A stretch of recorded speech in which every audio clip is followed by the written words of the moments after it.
Hi friends, welcome back to G K kitchen YouTube channel. ಇವತ್ತು ನಾನು 10 kgಗೆ tomato rice ಮಾಡ್ತಾಯಿದ್ದೀನಿ. ಇವಾಗ ನಾನು ಒಂದು ಅಗಲವಾಗಿರೋ ಪಾತ್ರೆ ಇಟ್ಕೊಂಡು ಎಣ್ಣೆ ಹಾಕ್ಕೊಂಡು ಅದಕ್ಕೆ ಚಕ್ಕೆ, ಲವಂಗ, ಯಾಲಕ್ಕಾಯಿ, ಪಲಾವ್ಗೆ ಏನೇನು ಸಾಮಾನು ಹಾಕ್ತೀವೋ ಅದನ್ನೆಲ್ಲ ಒಂದು ಮಿಕ್ಸಿ ಜಾರಲ್ಲಿ ಪೌಡ್ರ್ ಮಾಡ್ಕೊಂಡಿದ್ದೆ.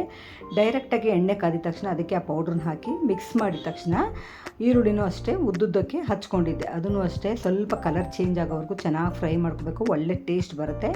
ನೋಡಿ, ಇವಾಗ ಶುಂಠಿ ಬೆಳ್ಳುಳ್ಳಿ ಪೇಸ್ಟ್ ಕೂಡ ಮಾಡ್ಕೊಂಡಿದ್ದೀನಿ. ಅದನ್ನು ಅಷ್ಟೇ ಸ್ವಲ್ಪ ಹಸಿ ಸ್ಮೆಲ್ ಹೋಗೋವರೆಗೂ ಹುರ್ಕೊಂಡ್ರೆ ಒಳ್ಳೆ ಟೇಸ್ಟ್ ಬರುತ್ತೆ ಮತ್ತು ಎಲ್ಲದಕ್ಕೂ ಮಸಾಲೆಗೆ ಹೊಂದ್ಕೊಳ್ಳುತ್ತೆ. ಇವಾಗ ನಾನು ಪುದೀನ ಮತ್ತು ಕೊತ್ತಂಬರಿ ಸೊಪ್ಪು ಅಷ್ಟೇ, ಅದನ್ನು ಅಷ್ಟೇ ಹಚ್ಚೋ ಬದಲು ಇದನ್ನು ಅಷ್ಟೇ ಪೇಸ್ಟ್ ಮಾಡ್ಕೊಂಡಿದ್ದೀನಿ. ಜಾಸ್ತಿ ಯಾವುದಕ್ಕೂ ನೀರು ಹಾಕ್ಕೊಂಡಿಲ್ಲ, ಹಾಗಾಗಿ ರುಬ್ಕೊಂಡಿದ್ದೀನಿ. ಎಲ್ಲ ಮಿಕ್ಸ್ ಆದಮೇಲೆ ಕೊತ್ತಂಬರಿ ಸೊಪ್ಪು, ಪುದೀನ ಹಾಕಿದ್ಮೇಲೆ ಟೊಮೆಟೊ ಪ್ಯೂರಿ ಮಾಡ್ಕೊಂಡಿದ್ದೆ, ಅಂದರೆ ಅದನ್ನು ರುಬ್ಕೊಂಡ್ಬಿಟ್ಟಿದ್ದೀನಿ. ಎಲ್ಲದಕ್ಕೂ ಹೊಂದ್ಕೊಳ್ಳುತ್ತೆ ಅಂತ ಚೆನ್ನಾಗಿ ಮಿಕ್ಸ್ ಮಾಡಿ ಹುರಿದಾದ್ಮೇಲೆ ನಾನು ಹಸಿಮೆಣ್ಸಿನ್ಕಾಯಿ ಹಾಕಿಲ್ಲ, ಚಿಲ್ಲಿ ಪೌಡ್ರೇ ಹಾಕ್ಕೊಂಡಿದ್ದೀನಿ. ಚಿಲ್ಲಿ ಪೌಡ್ರ್ ನಮ್ಮ ಖಾರದ ತಕ್ಕಷ್ಟು ಹಾಕ್ಕೊಂಡು ಚೆನ್ನಾಗಿ ಒಂದು ಸತಿ ಮಿಕ್ಸ್ ಮಾಡ್ಕೋಬೇಕು.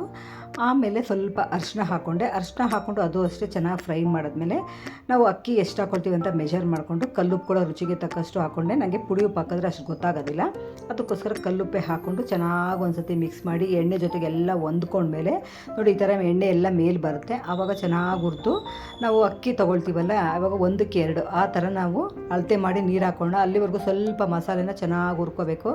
ಈಗ ನೋಡಿ, ನಾನು ನೀರನ್ನ ಅಳತೆ ಮಾಡಿ ಇಟ್ಕೊಂಡಿದ್ದೀನಿ, ಅಂದರೆ ಅಕ್ಕಿನ.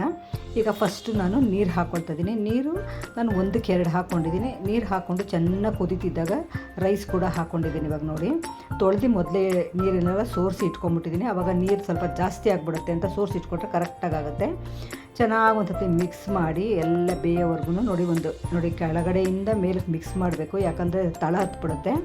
ಚೆನ್ನಾಗಿ ಮಿಕ್ಸ್ ಮಾಡಿದ್ಮೇಲೆ ಒಂದು ಪ್ಲೇಟ್ ಕರೆಕ್ಟಾಗಿರೋದನ್ನ ಮುಚ್ಚಿ ಒಂದು 10 ನಿಮಿಷ ಸ್ವಲ್ಪ ಲೋ ಫ್ಲೇಮ್ ಮಾಡಿಟ್ಬಿಟ್ರೆ ಚೆನ್ನಾಗೆಲ್ಲನೂ ಹೊಂದ್ಕೊಂಡು ಬೇಯುತ್ತೆ. ಅವಾಗವಾಗ ತಿರ್ಸೋಕೋಬೋದು, ಅಕ್ಕಿ ಎಲ್ಲ ಒಡೆದು ಬಿಡುತ್ತೆ. ನೋಡಿ, ಇವಾಗ ಫೈನಲಿ ನಾನು ಟೊಮೆಟೊ ರೈಸು ಸೂಪರಾಗಿ ರೆಡಿಯಾಗಿದೆ. ಲಾಸ್ಟಲ್ಲಿ ನಾನು ಮೇಲ್ಗಡೆ ಸ್ವಲ್ಪ ಪುದೀನ ಸೊಪ್ಪನ್ನ ಉದುರಿಸಿ ಸ್ವಲ್ಪ ತುಪ್ಪ ಹಾಕ್ಕೊಂಡ್ರೆ ಅದ್ರ ಮೇಲೆ ಪ್ಲೇಟ್ ಮುಚ್ಚಿಬಿಟ್ಟು ಹಾಗೆ ಆಫ್ ಮಾಡ್ಕೊಂಬಿಟ್ರೆ ಆ ಬಿಸಿಲಲ್ಲೇ ಚೆನ್ನಾಗಿ ದಮ್ ಕಟ್ಟುತ್ತೆ. ನಾನು ಅದ್ರ ಮೇಲೆ ಏನು ಬಿಸಿಗೆ ಭಾರವಾಗಿರೋದು ಇಟ್ಟಿಲ್ಲ. ನೋಡಿ, ಪುದೀನ ಸೊಪ್ಪು ಹಾಕಿದ ತಕ್ಷಣ ಮೇಲ್ಗಡೆ ತುಪ್ಪ ಹಾಕ್ಕೊಳ್ತಾ ಇದ್ದೀನಿ. ಯಾರ್ಯಾರು ಫಸ್ಟ್ ಟೈಮ್ ವೀಡಿಯೋ ನೋಡ್ತೀರೋ ಪ್ಲೀಸ್ ಸಬ್ಸ್ಕ್ರೈಬ್ ಮಾಡ್ಕೊಳ್ಳಿ.